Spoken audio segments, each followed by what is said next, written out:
It would be great to think, wouldn't it, that big companies take security seriously, that they protect our data, they treat privacy as a priority, because after all they should have the resources to properly defend that information. But it's not always the case. Take the case, for instance, of TalkTalk, the British telecoms company, who got hacked in October of 2015. Now, 157,000 people, it turned out, had their information compromised, and some of them also had bank account information accessed by the hackers as well. The good news is that police take these sort of matters seriously and investigate them, particularly when they're this high profile.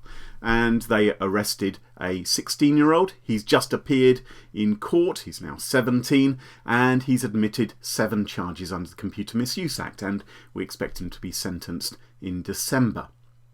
But how did it happen to TalkTalk? If you remember, Dido Harding, the chief executive of TalkTalk, was going around the media describing this as a serious and sustained attack. She was saying that the attack which happened to them was highly sophisticated. Well, piff, paff, poof, it's a load of old nonsense. It wasn't highly sophisticated at all.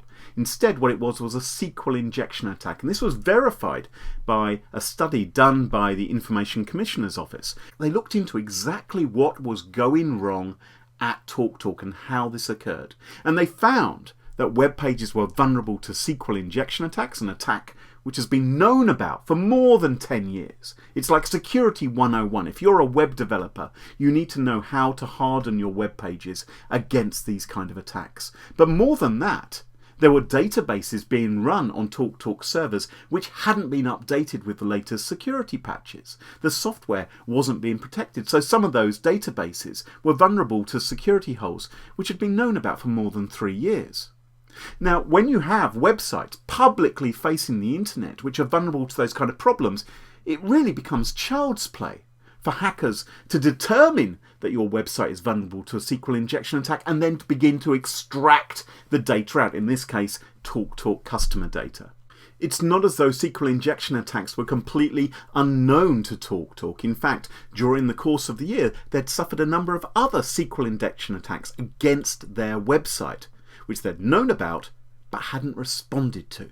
And so no action was taken. And then, of course, this mega breach occurred, which caused them so much embarrassment and danger. And I'm not picking on the IT team here. You know, I think the IT security team at TalkTalk are probably just as competent as the IT security team at any other company. They would know about SQL injection attacks. They would know that their website was vulnerable. At least, my goodness, I would hope they knew.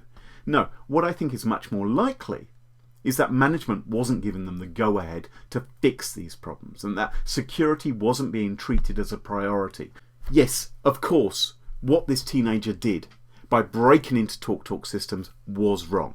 Okay, he's the ultimate villain of this piece. But TalkTalk has to bear some responsibility for its incompetence and failure to defend our data.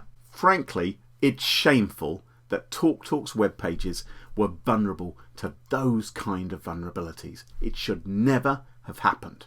So I really wonder whether the lessons have been properly learned, and how many other companies are out there who haven't done enough about securing their systems and aren't taking the privacy of our data, their customers, seriously and as a priority.